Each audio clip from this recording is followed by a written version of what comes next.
Hi, welcome back to watch the computer YouTube channel.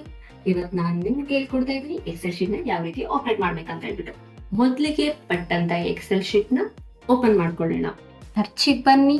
Search ಅಲ್ಲಿ Excel ಅಂತ ಹೇಳ್ಬಿಟ್ಟು type ಮಾಡಿ. ಟೈಪ್ ಮಾಡಾದ್ಮೇಲೆ ಒನ್ ಟೈಮ್ ಎಂಟರ್ ಕೊಡಿ. ಎಂಟರ್ಗೆ ಎಕ್ಸೆಲ್ ಶೀಟ್ ಓಪನ್ ಆಗುತ್ತೆ.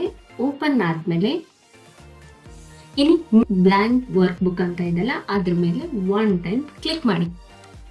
ಕ್ಲಿಕ್ ಮಾಡಿದ ತಕ್ಷಣ ನಿಮ್ಗೆ ನ್ಯೂ ಪೇಜ್ ಓಪನ್ ಆಗುತ್ತೆ. ನ್ಯೂ ಪೇಜ್ ಓಪನ್ ಆದ್ಮೇಲೆ ಇಲ್ಲಿ ಗ್ರೀನ್ ಕಲರ್ ಲೈನ್ ಏನ್ ಕಾಣಿಸ್ತಿದಲ್ಲ, ಆ ಗ್ರೀನ್ ಕಲರ್ ಲೈನ್ಗೆ ಟೈಟಲ್ ಬಾರ್ ಅಂತ ಹೇಳ್ಬಿಟ್ಟು ಕರಿತೀವಿ.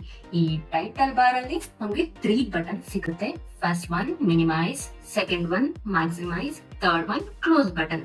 ಅಲ್ಲಿಂದ ಕೆಳಗಡೆ ಬಂದ್ರೆ file, home, insert, draw, page layout, ಇದೇ ತರನೇ ಸುಮಾರು ಮೆನು ಸಿಗುತ್ತೆ. ಆ ಮೆನುಸ್ ಗಳಿರುವಂತ ಒಂದು ಬಾರ್ಗೆ ಮೆನು ಬಾರ್ ಅಂತ ಹೇಳ್ಬಿಟ್ಟು ಕರಿತೀವಿ.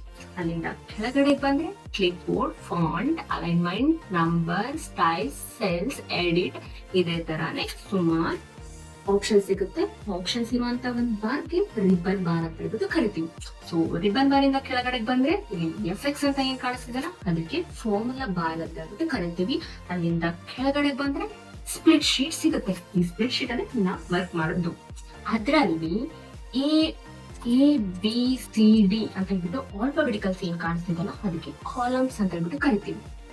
ನೆಕ್ಸ್ಟ್ ಲೆಫ್ಟ್ ಸೈಡ್ಗೆ 1 2 3 4 ಅಂತ ಹೇಳ್ಬಿಟ್ಟು ನಂಬರ್ಸ್ ಏನ್ ಕಾಣ್ತಿದಿಲ್ಲ ಅದಕ್ಕೆ ರೋಸ್ ಅಂತ ಹೇಳ್ಬಿಟ್ಟು ಕರಿತೀವಿ.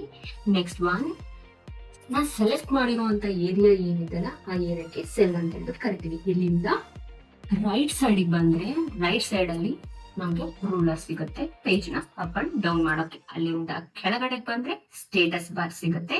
ಸ್ಟೇಟಸ್ ಬಾರ್ ಇಂದ ಸ್ವಲ್ಪ ಕೆಳಗಡೆ ಬಂದ್ರೆ ಟಾಸ್ಕ್ ಬಾರ್ ಸಿಗುತ್ತೆ. ಸೊ ಇದಿಷ್ಟು ಕೂಡ ಎಕ್ಸೆಲ್ ಶೀಟ್ ನ ಪಾರ್ಟ್ಸ್ ಆಗಿತ್ತು. ಈ ವಿಡಿಯೋ ನಿಮ್ಗೆಲ್ಲರಿಗೂ ಇಷ್ಟ ಆಗಿದೆ ಅಂತ ಅನ್ಕೊಳ್ತೀನಿ. Thank you for watching. See you in the next video.